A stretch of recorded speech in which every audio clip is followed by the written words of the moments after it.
But now you talk to Mitch McConnell, and he's fine, but he won't talk to the governor. His office won't put out any kind of video from him or anything like that. Look. Chris Cuomo went after Scott Jennings once again. Chris Cuomo really seems to dislike this guy, and I'm with Chris Cuomo on that. Scott Jennings, the smug MAGA propagandist, is one of the most unlikable people on TV. This time, Chris Cuomo is calling Scott Jennings out for his claim that he had a 17-minute conversation with Mitch McConnell. Nobody is buying it. We're going to take a look at this. I want to share my thoughts as well. Let's get into it together. Developing story, Senator Mitch McConnell. Hey, Scott Jennings, so let me get this straight. Biden couldn't be damaged enough, couldn't be brain dead enough. 25th Amendment, he's not making any decisions. Everybody else is a shadow government. Remember all that shit? But now you talk to Mitch McConnell, and he's fine, but he won't talk to the governor. His office won't put out any kind of video from him or anything like that. Look, I don't wish Senator Mitch McConnell any ill. I've been through what he's dealing with in my family. And obviously, his time has passed, and you know it.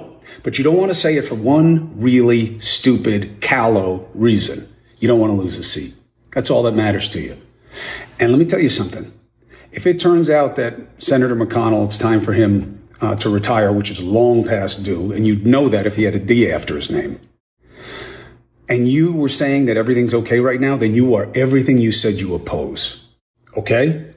And people are going to come for you for it, and they should.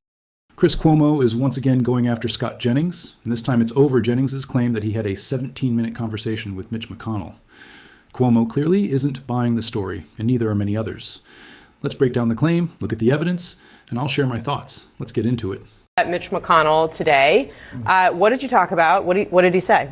Yeah, he called me this morning before I did my radio show. We talked for about 17 minutes.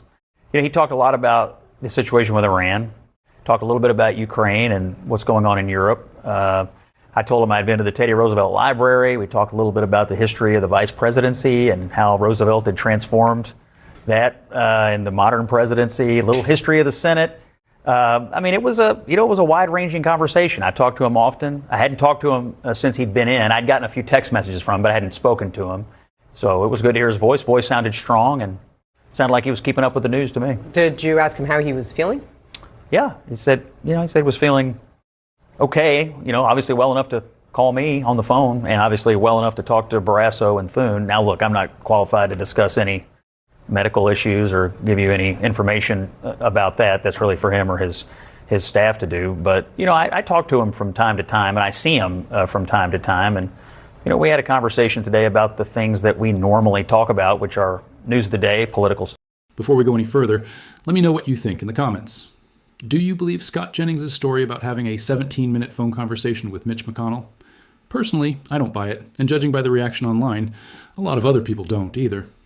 After Jennings made that claim, McConnell's team released a single hospital photo along with a statement saying he briefly lost consciousness, but did not suffer a stroke, heart attack, or receive a cancer diagnosis. For many people, though, that wasn't enough to put the speculation to rest.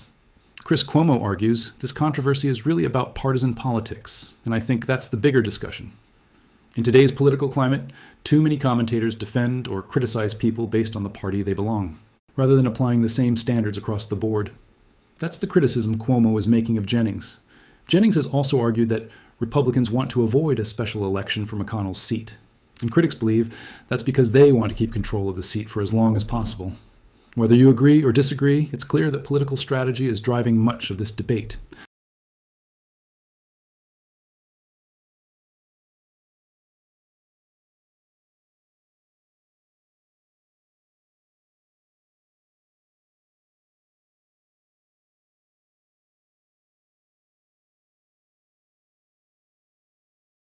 Have been debating that issue for years, regardless of political party.